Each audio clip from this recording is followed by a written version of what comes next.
अस्सलाम वालेकुम। कैसे हैं आप सब लोग? उम्मीद करती हूँ कि सब ठीक होंगे। अल्हम्दुलिल्लाह मैं भी ठीक हूँ। और सुबह हो गई थी और जैसा कि बच्चों को छुट्टियाँ हुई हैं तो बच्चे इंतहाई बोर हो रहे हैं और मुझे साथ कर रहे हैं। बस उनकी यही रट है कि हमें कहीं ले जाएं, कहीं घूमने चलें, कहीं घूमने चलें। तो यहाँ भी हुबान का यही मेरे साथ बहस थी और यही कह रही थी कि चलें, अगर और कहीं नहीं ले जाते तो मुझे खूह पे ज़रूर लेके चले जाएं। और मैं थोड़ा सा हिचकिचा रही थी खूह पे जाने के लिए। इनके बाबा थे तो फिर तो हम फ्रीली चले जाते थे, लेकिन अगर मैं अकेली हूँ तो इनको ले जाने में मुझे थोड़ा सा मसला होता है, क्योंकि फिर वहाँ ना इनके चाचू लोग भी होते हैं। ज़्यादा देर सोचने के बाद तो हमें फिर यही माँ बेटी को ख्याल आया। मैंने इससे कहा है कि तुम फिर कोई गुड़िया ढूंढो। हमारे पास गुड़ियाँ तो शाहबान की ज़्यादा सी थी, लेकिन बस किसी का सर नहीं और किसी के हाथ पैर नहीं, क्योंकि हुबान इतना ही संभाल के अपनी चीज़ें रखती है। तो ये मुझे एक सोफ़े के नीचे नज़र आई थी झाड़ू देते हुए गुड़िया, तो मैंने इसे कहा कि वो निकालो। इसने निकाली है। तो इसका, इस बेचारी का एक बाजू वैसे तो नहीं है, लेकिन फिर मैंने इसे यही आइडिया दिया कि टाइम पास करने के लिए तुम इसके कपड़े सिलाई करो। तो ये अम्मी के घर से हमने नलकियों वाला डिब्बा और सुई उठवाई है, और ये हमारा शॉपर है जिसमें बच्ची खुच्ची कपड़े होते हैं छोटे छोटे। जब कटिंग करते हैं तो उसमें से निकाल के मैं इसे कोई ना कोई लगाती हूँ इसी काम पे, क्योंकि अब ये मुझे बहुत तंग कर रही थी। इधर दो, मैं तुम्हें कुछ कट कर दूँ।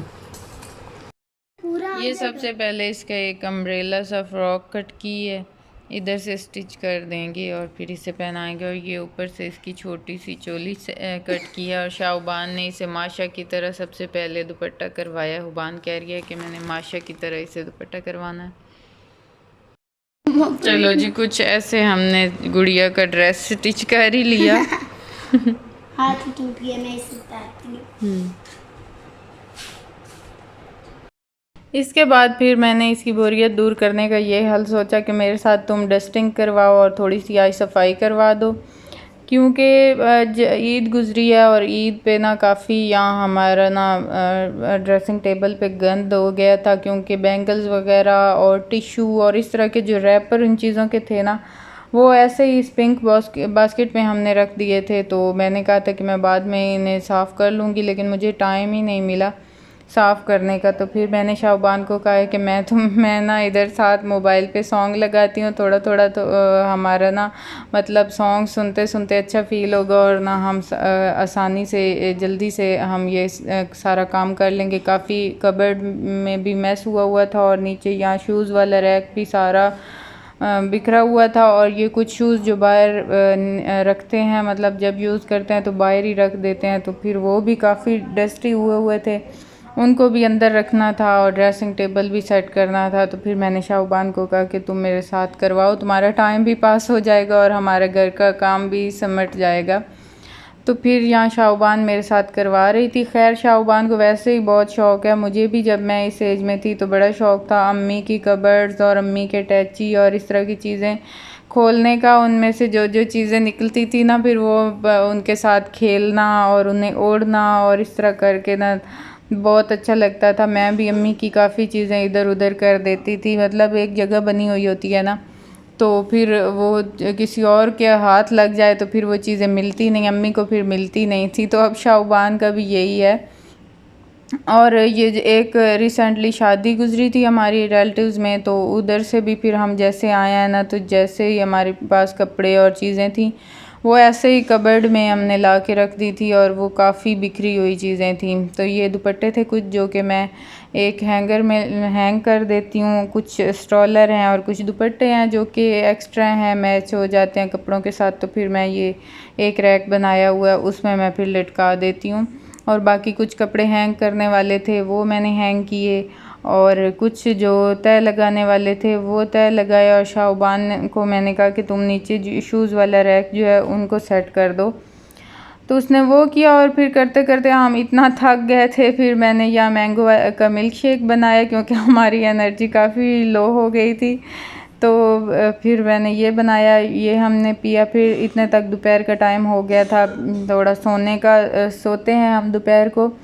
और फिर उठ के, और बच्चों ने मस्जिद जाना होता है, तो फिर यहाँ हमने ना थोड़ा सा रेस्ट किया। और उसके बाद फिर मैंने बच्चों को मस्जिद भेजा। और फिर मस्जिद से आके, आजकल ये है कि ट्यूशन वाला तो है नहीं काम, पहले मैं इनको घर में पढ़ाती हूँ, तो अब ये है कि फ़र्स्ट टाइम इनकी शिफ्ट करूँगी ट्यूशन, और अब ये इस टाइम खेलते हैं। वो अफ़ान का टोला खेल रहा है बैठा हुआ, और ये हुबान के साथ बच्चियाँ खेल रही हैं। अलग-अलग 2 टोले बने हुए थे। और फिर जैसा कि आप लोगों ने स्टार्ट में वीडियो के देखा है कि मैं बैंगन तोड़ के लाई थी, फूफो के घर लगे हुए हैं, वो बैंगन मैं ले आई हूँ और उनको अब मैं पकाने लगी थी। वैसे तो बहुत से तरीके हैं इनको पकाने के, लेकिन मैंने फूफो लोगों से पूछा तो उन्होंने मुझे बताया कि हम तो ऐसे ही ना घी में फ्राई कर देते हैं, और ये वाले इतने नरम से हैं ना, मतलब बहुत टेस्टी और नरम से होते हैं, और ये बहुत अच्छे बन जाते हैं। थोड़ा सा फ्राई करने से भी इन पे ज़्यादा मेहनत नहीं लगती। तो ये टमाटर मैंने फ्रीज़ किए हुए थे, और वो मैंने इनको जब बनाना हो कुछ सालन तो फिर वो मैं निकाल के और कूट लेती हूँ दौरी में। और फिर एक छोटा सा बारीक काट के मैंने इनमें पोटैटो डाल दिया, और मैंने ऐसे ही फ्राई कर लिया, और ये बहुत टेस्टी बने थे। साथ ना रोटियां बन रही थी हमारी, क्योंकि दोपहर को हमने रोटी नहीं खाई थी, और अब ना थोड़ा सा शाम का टाइम है, और बच्चों को तंदूर जलाने से पहले ही भूख लग गई थी, तो फिर मैंने तवे पे ही उनको बना के दे दी थी। और बच्चों ने भी फिर भी सालन ये वाला तो नहीं खाया था, उन्होंने तो फिर भी और चीज़ों से खाई थी रोटी, क्योंकि बच्चे सालन नहीं खाते ज़्यादातर, तो मैंने ही खाया था। और ये सालन वाकई में ही जो उन्होंने तरीका बताया था बहुत मज़े का बना था। और अब हो गई थी रात, और ये मैंने कुछ सब्ज़ी वाले को सब्ज़ी कही हुई थी, और वो रात को वापस आता है ना, वैसे वो मंडी में सब्ज़ी बेचता है, तो फिर वो आते हुए लेते आता है जब भी जो सब्ज़ी हमने लेनी हो। तो ये मैंने 5 किलो आलू का शॉपर मंगवाया था, टमाटर थे कुछ, और कुछ मैंगो मंगवाए थे मैंने, क्योंकि शाहबान दूध नहीं पीती। तो अब ये है कि मैंगो वगैरह आ गए हैं, तो अब मिल्क शेक बना के और उसको किसी न किसी तरीके से पिला सकती हूँ मैं। मिल्क शेक वो शौक़ से पी लेती है। तो फिर ये मैंने उस सब्ज़ी वाले के ज़िम्मे मैंगो लगवाए थे, तो फिर वो अपने पास से ही कुछ किस्में ढूंढ के लाया है, क्योंकि अभी बिल्कुल स्टार्ट है मैंगो का, तो इतने अच्छे वाले मैंगो नहीं आ रहे। तो ये कोई 2-3 किस्में वो अलग-अलग शॉपरों में लाया था, तो उसने कहा कि बाजी यही थे फ़िलहाल, और जब अच्छे आएंगे तो फिर मैं आपको कॉटन वो पेटी जो होती है वो पेट ला के दूँगा। पेट होता है क्या होता है तो फिर मैंने कहा चलें कोई नहीं। फिर मैंने इन्हें वॉश करके और बाकी जो चीज़ें फ्रिज में रखने वाली थी वो रखी। और यहाँ जी अमार को मैंने मैंगो दिया, और उसने फ़र्स्ट टाइम ट्राई करना था। पहले तो वो डर रहा था, लेकिन बाद में उसे बहुत पसंद आ रहा था। उसने बहुत शौक़ से खाया था मैंगो, और फिर वो छोड़ ही नहीं रहा था कट करने के लिए। बाद में फिर उसे प्लेट में कट करके दिए थे।